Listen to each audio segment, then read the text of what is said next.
नमस्कार मंडळी, कसे आहात? मजेत ना? मजेतच असायला पाहिजे. मी जयश्री तुमचं अगदी मनापासून स्वागत करते आपल्या एका नवीन व्हिडिओमध्ये. तर खूप दिवसापासून मला फ्रीज क्लीन करायचा होता. आज करू उद्या करू करता करता तो तसाच राहत होता. तर म्हटलं आज मनावर घेऊनच घ्यायचा आणि फ्रीज क्लीन करूनच टाकायचा. तर त्यासाठी सगळ्यात आधी मी इथे तर मेन स्विचपासून फ्रीज बंद केला आणि संपूर्ण फ्रीजमधलं जेवढं काही सामान होतं ते काढलं आणि तसेच सेल्फ वगैरे पण त्याचे काढून घेतले.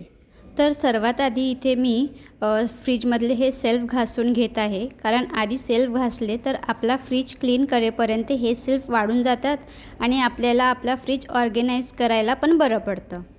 आपण नेहमी असे सेल्फ काढून पुसत नाही, असंच पाण्याने पुसतो. तर कॉर्नरला काय होते, कधीकधी थोडं चिकटपणा राहतो. त्यामुळे छान अशी डीप क्लिनिंग केली तर छान नवीन असल्यासारखं आपल्याला वाटतं. तसं पण फ्रीजची डीप क्लीन करायचं म्हटलं तर आपण पूर्ण फ्रीज घासून पुसून काढलाच पाहिजे. तर फ्रीज क्लीन करण्यासाठी मी इथे एक लिक्विड तयार करत आहे. त्यासाठी मी घेतलं आहे 1 चमचा बेकिंग सोडा, 1 चमचा आपलं डिश लिक्विड आणि थोडंसं पाणी. हे सगळं छान एकत्र करून मिक्स करून घेत आहे. या लिक्विडमध्ये मी बेकिंग सोडा टाकला आहे. बेकिंग सोड्यामध्ये अँटीबॅक्टेरियल प्रॉपर्टीज असतात, ज्याने सगळे जे काही आपले फ्रीजमधले जम्स वगैरे असतील ते नाहीसे होते. त्यानंतर भांडे घासायच्या स्पॉन्जने सगळी फ्रीज मी क्लीन करून घेत आहे. इथे आपल्याला भांडे घासायचा तार नाही घ्यायचा आहे, तारामुळे फ्रीजला स्क्रॅचेस पडू शकतात. अशा प्रकारे डीप क्लीन केली तर आपला फ्रीजमधला वास पण जातो आणि आपली फ्रीज पण क्लीन होते.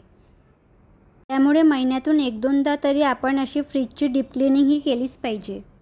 संपूर्ण फ्रीज घासून झाली आहे. त्याच प्रकारे मी आता फ्रीजर पण पूर्ण साफ करून घेत आहे.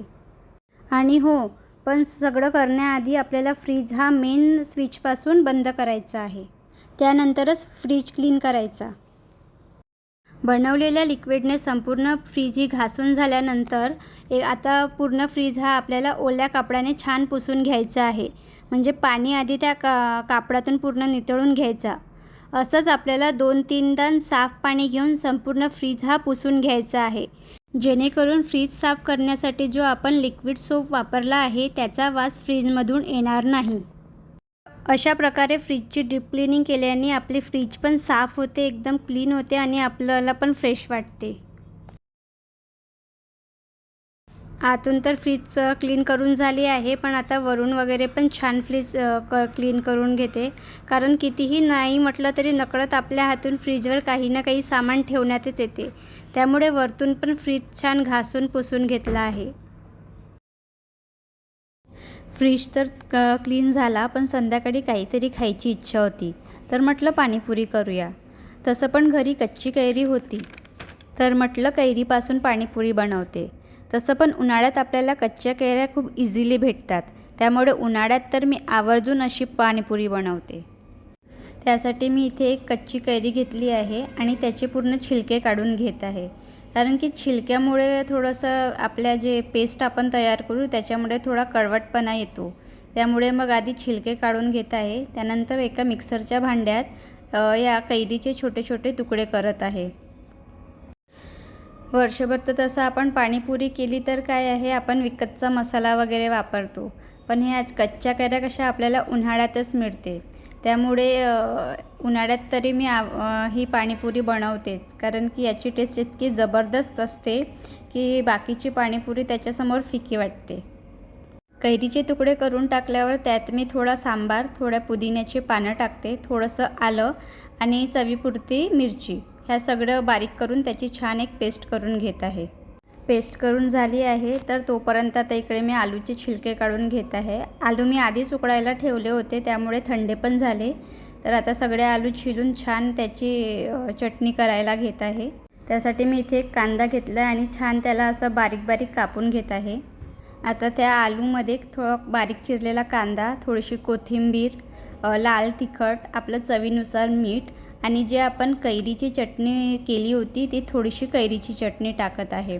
ही चटणी यामध्ये टाकल्यावर पण ह्या मसाल्याला एवढी जबरदस्त टेस्ट येते.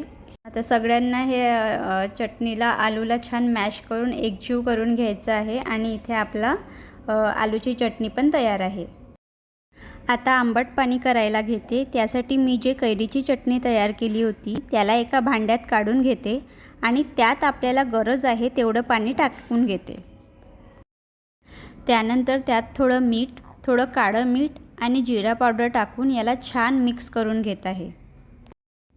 आता शेवटचं राहिलं ते म्हणजे पुरी तयार करणं. त्यासाठी मी इथे पुऱ्याचं पॅकेट वापरत आहे. तुम्ही रेडीमेड पुऱ्या पण आणू शकता, पण या पुऱ्या खरंच खूप छान असतात आणि एक एक पुरी ही मस्त अशी टम्म फुगते.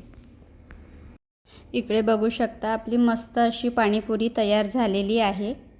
मी तुम्हाला इकडे एक पाणीपुरी तयार करून दाखवते आणि इकडे सावी पण बघा ती स्वतः तयार करून मस्त खात आहे आणि मी तुम्हाला तिची रिॲक्शन पण दाखवते की तिला पाणीपुरी ही कशी वाटली ते. कशी आहे?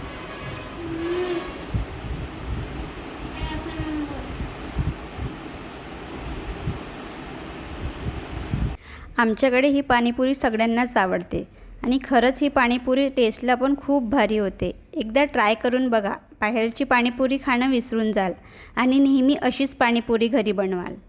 चला तर मग आता आम्ही सगळे मिळून ही पाणीपुरी मस्त एन्जॉय करतो आणि हा छोटासा व्हिडिओ मी इथेच संपवते.